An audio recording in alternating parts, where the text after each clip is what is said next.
കൃപാസൗഖ്യം എന്ന ആത്മീയ ചാനലിലേക്ക് ഏവർക്കും സ്വാഗതം. നമുക്ക് യേശുനാമം പറഞ്ഞ് ഇന്ന് പ്രാർത്ഥിക്കാം. നമുക്ക് വേണ്ടി സഹിച്ച്, നമുക്ക് വേണ്ടി മരിച്ച്, നമ്മളെ രക്ഷയിലേക്ക് നയിച്ച നമ്മുടെ ഈശോയുടെ നാമം വിളിച്ച് നമുക്ക് ഇന്ന് പ്രാർത്ഥിക്കാം. അപ്പസ്തോലന്മാർ ഈ നാമം ഉപയോഗിച്ചാണ് പിശാചിനെ പുറത്താക്കിയത്. പിശാചു ബാധിതനായ ഒരു പെൺകുട്ടി പൗലോസിനെ അസഹ്യപ്പെടുത്തി. അവൻ തിരിഞ്ഞ് അവളിലെ ആത്മാവിനോട് പറഞ്ഞു, അവളിൽ നിന്ന് പുറത്തു പോകാൻ യേശുക്രിസ്തുവിന്റെ നാമത്തിൽ നിന്നോട് ഞാൻ ആജ്ഞാപിക്കുന്നു. തൽക്ഷണം അത് പുറത്തുപോയി. അപ്പസ്തോലപ്രവർത്തനം 16-ാം അധ്യായം 18-ാം തിരുവചനം. വീണ്ടും രോഗികളെ സുഖപ്പെടുത്തിയത് ഈ നാമമാണ്.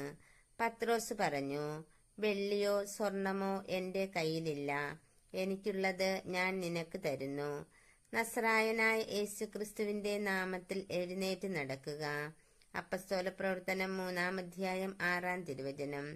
അതുപോലെ തന്നെ എന്റെ നാമത്തിൽ ചോദിക്കുന്നതെല്ലാം പിതാവ് നൽകും എന്നും, നിങ്ങൾ എന്റെ നാമത്തിൽ ആവശ്യപ്പെടുന്നതെന്തും പിതാവ് പുത്രനിൽ മഹത്വപ്പെടാൻ വേണ്ടി ഞാൻ പ്രവർത്തിക്കും.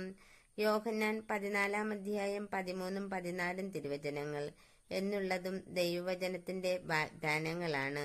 എല്ലാ നാമങ്ങൾക്കും ഉപരിയായ നാമം യേശുവിന് നൽകിയെന്നും അധികാരങ്ങളെല്ലാം അവന്റെ ചുമലിലാണെന്നും ദൈവവചനം വെളിപ്പെടുത്തിയിരിക്കുന്നു.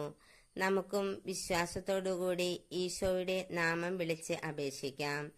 കാരുണ്യവാനായ കർത്താവേ, ഞങ്ങളുടെ എല്ലാവിധ ജീവിത ക്ലേശങ്ങളിലും പ്രതിസന്ധികളിലും മുൻപോട്ടുള്ള ജീവിതത്തിലും എല്ലാം ഈശോയെ അങ്ങയുടെ നാമം വിളിച്ച് അപേക്ഷിക്കുവാനുള്ള തീഷ്ണതയും വിശ്വാസവും നൽകി ഞങ്ങളെ ഓരോരുത്തരെയും അനുഗ്രഹിക്കണമേന്ന് അങ്ങയോട് ഞങ്ങൾ പ്രാർത്ഥിക്കുന്നു.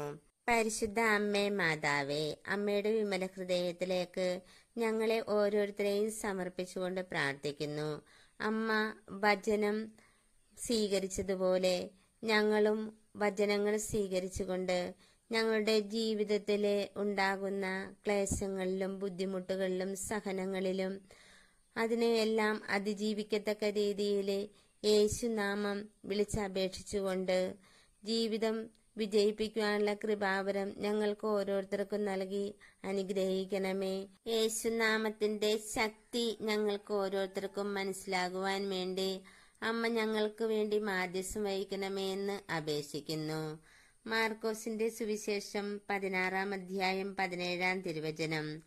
അവർ എന്റെ നാമത്തിൽ പിശാചുകളെ ബഹിഷ്കരിക്കും, പുതിയ ഭാഷകൾ സംസാരിക്കും, അവർ സർപ്പങ്ങളെ കയ്യിലെടുക്കും, മാരകമായ എന്തു കുടിച്ചാലും അത് അവരെ ഉപദ്രവിക്കുകയില്ല, അവർ രോഗികളുടെ മേൽ കൈകൾ വയ്ക്കും, അവർ സുഖം പ്രാപിക്കുകയും ചെയ്യും.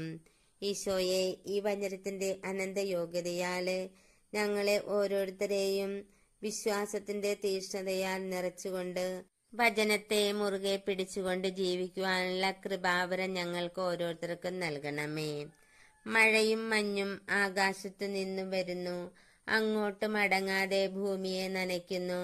അത് സസ്യങ്ങൾ മുളപ്പിച്ച് ഫലം നൽകി വിതയ്ക്കാൻ വിത്തും ഭക്ഷിക്കാൻ ആഹാരവും ലഭ്യമാക്കുന്നു.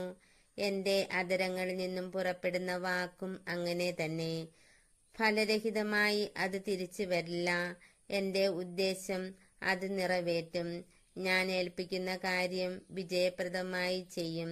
ഏശയ്യാ 55:10-11 തിരുവചനങ്ങളിലൂടെ അങ്ങ് അരുളി ചെയ്ത ആ വചനത്തിന്റെ എല്ലാം വെളിച്ചത്തിൽ ഈശോയെ, ഞങ്ങൾക്ക് ദാനമായി തന്ന എല്ലാം അങ്ങേക്ക് തന്നെ സമർപ്പിച്ചുകൊണ്ട് ഓരോ നിമിഷവും നന്ദിയും സ്തുതിയും അർപ്പിച്ച് ജീവിക്കുവാനുള്ള കൃപാവരം നൽകണമേ എന്ന് പ്രാർത്ഥിക്കുന്നു.